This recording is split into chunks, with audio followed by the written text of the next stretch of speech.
Shalom dan selamat malam Bapak Ibu dan saudara-saudara yang kekasih di dalam Tuhan.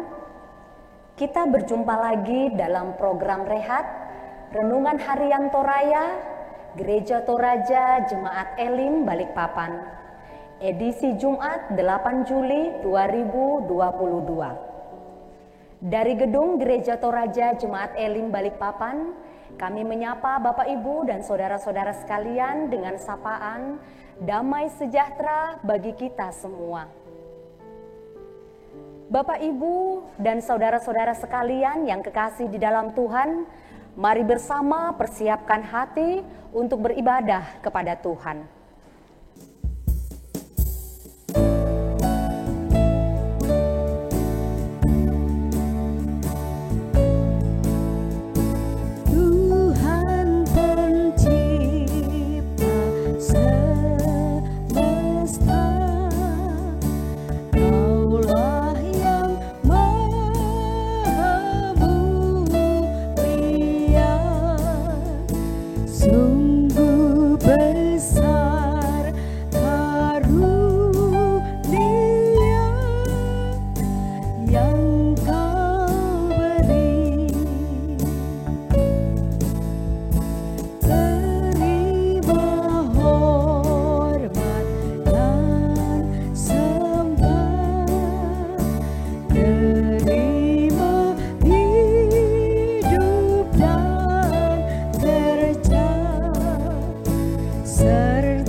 Kita akan bersama-sama membaca dan merenungkan akan kebenaran firman Tuhan.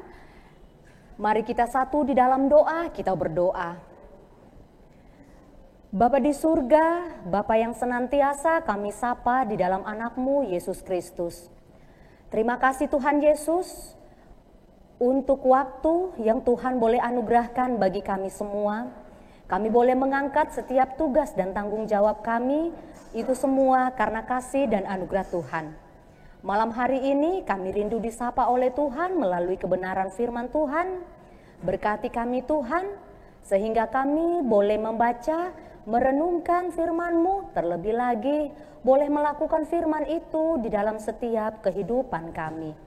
Pakailah hamba-Mu Tuhan, kuasai hamba dengan Roh Kudus-Mu, sehingga hamba boleh memberitakan firman-Mu Tuhan seturut dengan kehendak-Mu. Ampunkan setiap salah dan dosa kami Tuhan, dengarkan kami yang berseru kepadamu. Di dalam nama Tuhan Yesus, firman yang hidup, kami berdoa dan bersyukur. Amin. Pembacaan kita pada malam hari ini terambil dari Perjanjian Baru, dari Kisah Para Rasul pasal 7, ayatnya yang ke-9 sampai dengan ayatnya yang ke-22. Kisah Para Rasul 7 ayat 9 sampai ayatnya yang ke-22 di bawah judul Pembelaan Stefanus.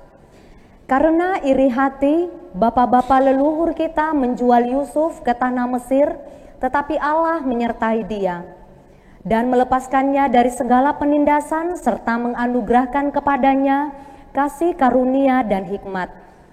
Ketika ia menghadap Firaun Raja Mesir, Firaun mengangkatnya menjadi kuasa atas tanah Mesir dan atas seluruh istananya. Maka datanglah bahaya kelaparan menimpa seluruh tanah Mesir dan tanah Kanaan serta penderitaan yang besar, sehingga nenek moyang kita tidak mendapat makanan. Tetapi ketika Yakub mendengar bahwa di tanah Mesir ada gandum, ia menyuruh nenek moyang kita ke sana. Itulah kunjungan mereka yang pertama. Pada kunjungan mereka yang kedua, Yusuf memperkenalkan dirinya kepada saudara-saudaranya, lalu ketahuanlah asal-usul Yusuf kepada Firaun. Kemudian Yusuf menyuruh menjemput Yakub ayahnya dan semua sanak saudaranya, 75 jiwa banyaknya. Lalu pergilah Yakub ke tanah Mesir. Di situ ia meninggal, ia dan nenek moyang kita. Mayat mereka dipindahkan ke Sikem dan diletakkan di dalam kuburan yang telah dibeli Abraham dengan sejumlah uang perak dari anak-anak Hemor dan di Sikem. Tetapi makin dekat genapnya janji yang diberikan Allah kepada Abraham, makin bertambah banyaklah bangsa itu di Mesir.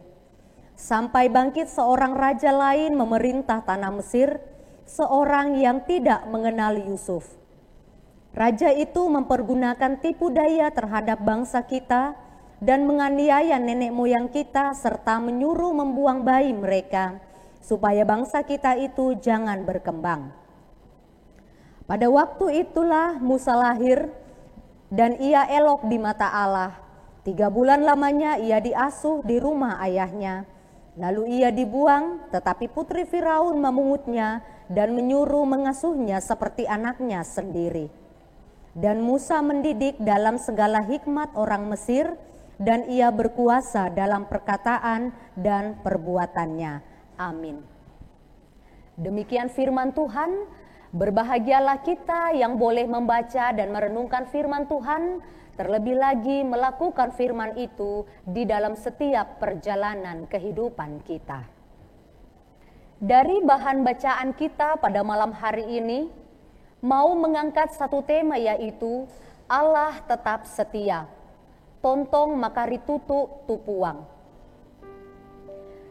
Bapak Ibu yang kekasih di dalam Tuhan, kisah Yusuf adalah kisah yang sangat dramatis. Bagaimana Allah bekerja untuk menjaga semua bangsa dengan cara yang sulit diterima oleh akal sehat. Di mana saudara menjual saudaranya karena kebencian, tetapi Allah mengubah kisah ini menjadi sangat indah. Yusuf justru menjadi seorang pembesar yang menyelamatkan orang tua dan saudara-saudaranya dari bencana kelaparan. Kisah kemudian disampaikan kembali oleh Stefanus dalam pembelaannya di hadapan imam besar. Mengapa Stefanus justru mengisahkan kisah yang sangat dramatis ini?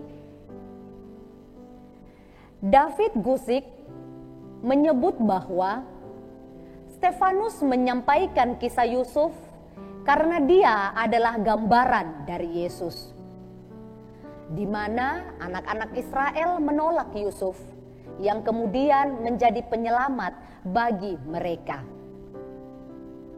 Bapak Ibu yang kekasih di dalam Tuhan, kisah Yusuf rupanya digambarkan oleh Stefanus kepada para imam besar untuk menyatakan kepada mereka bahwa penolakan Israel terhadap Allah bukan hanya baru terjadi sekarang. Penolakan itu telah dimulai oleh nenek moyang mereka dengan menolak Yusuf yang justru telah menolong dan menyelamatkan mereka dari bencana kelaparan yang panjang. Yusuf, saudaranya yang mereka tolak, justru telah menjadi penyelamat nenek moyang mereka. Stefanus ingin memberi gambaran yang sama dengan yang dialami oleh Yesus yang ditolak oleh bangsanya sendiri. Yesus ditolak oleh orang Yahudi sama seperti Yusuf yang dibuang oleh saudaranya. Akan tetapi justru dia menjadi penyelamat bagi mereka. Allah tetap setia kepada Yusuf walaupun telah dikhianati oleh saudaranya dan dijual ke Mesir. Di Mesir, Allah melepaskannya dari segala penindasan serta dianugerahi kasih, karunia, dan hikmat. Oleh karena itu, Bapak Ibu yang terkasih di dalam Tuhan, apapun yang terjadi dalam kehidupan kita, tetaplah bersandar kepada Allah yang selalu setia kepada janjinya. Amin. Mari kita berdoa bersama. Bapa kami yang di surga, Bapa yang selalu baik di dalam setiap kehidupan kami. Bapa yang senantiasa memberikan anugerah dan berkat di dalam setiap kehidupan kami. Terima kasih Tuhan Yesus untuk segala kasih karunia dan kebaikan-Mu yang selalu nyata di dalam setiap kehidupan kami. Kami boleh ada sebagaimana keberadaan kami saat ini, itu semua karena kasih dan anugerah Tuhan. Ajarkan kami senantiasa mengucap syukur kepadamu Tuhan, terlebih lagi menjadikan Engkau sebagai satu-satunya Tuhan dan Juru Selamat di dalam setiap kehidupan kami. Malam ini Tuhan, kami telah membaca dan merenungkan akan kebenaran firman Tuhan. Biarlah firman-Mu itu Tuhan boleh menjadi bagian di dalam kehidupan kami. Boleh menjadi suluh dan pedoman di dalam kami menjalani hari-hari kehidupan yang Tuhan masih anugerahkan bagi kami semua. Biarlah firman-Mu yang telah mengajarkan kami untuk tetap setia mengandalkan Tuhan di dalam kehidupan kami. Mampukan kami Tuhan untuk boleh melakukan firman-Mu itu di dalam kehidupan kami. Bapa kami yang di surga, kami juga berdoa untuk setiap anak-anak Tuhan yang membutuhkan uluran tangan kasih Tuhan, yang sedang bergumul dengan sakit penyakit. Tuhan nyatakan kesembuhan kepada mereka. Tuhan pulihkan, Tuhan berikan kekuatan, sehingga mereka boleh menjalani semuanya itu dengan tetap berserah dan tetap mendekatkan diri kepadamu ya Tuhan. Dan biarlah kesembuhan yang terbaik yang asalnya daripada Tuhan boleh menjadi milik mereka.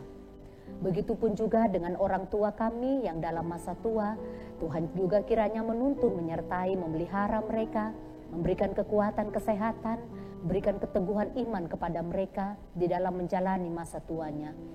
Biarlah di dalam menjalani masa tuanya Tuhan, nama Tuhan akan senantiasa mereka puji dan muliakan.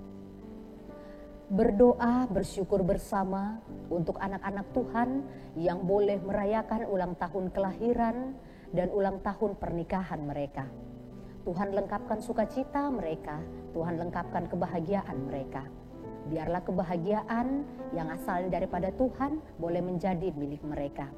Seperti yang kami ketahui Tuhan, Saudara Demas Buda, Ibu Esther Pare, Julianti Sampelolo, Ibu RR Juli Listiani,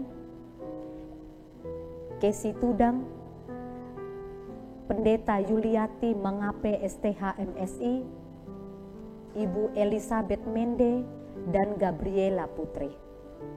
Biarlah Tuhan kebahagiaan boleh menjadi milik mereka, lengkapkan sukacita mereka. Dan yang berulang tahun pernikahan juga Tuhan berkati, biarlah kebahagiaan dalam rumah tangga boleh selalu mereka rasakan di dalam Tuhan. Bapa kami yang di surga, kami juga berdoa untuk setiap kami anak-anak Tuhan, dalam setiap rumah tangga kami, di dalam setiap pekerjaan kami.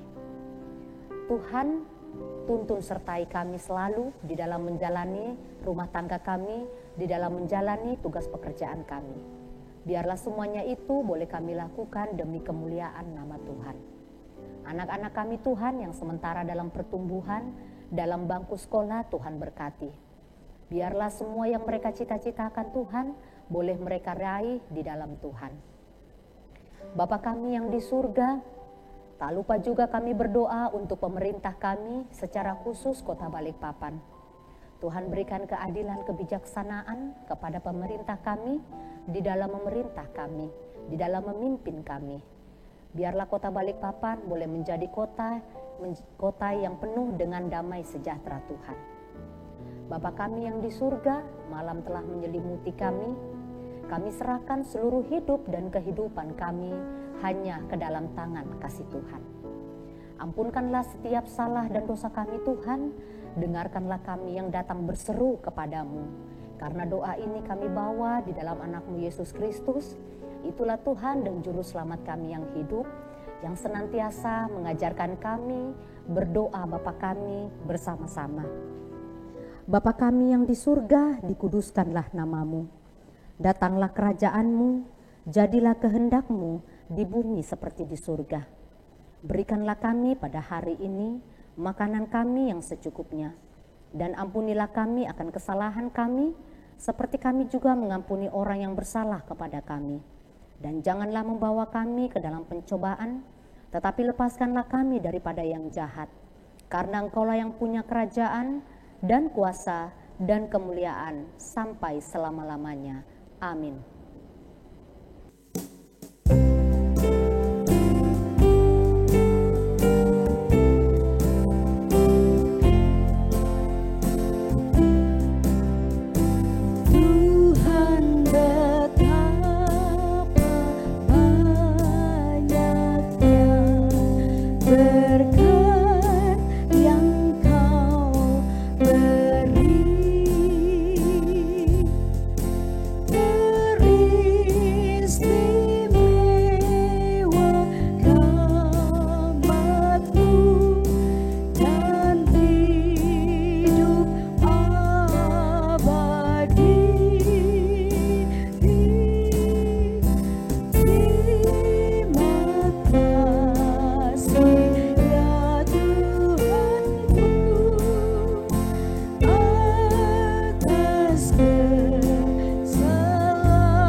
Demikianlah renungan harian Toraya dan doa malam edisi Jumat 8 Juli 2022. Selamat malam, Tuhan Yesus senantiasa memberkati kita semua. Shalom.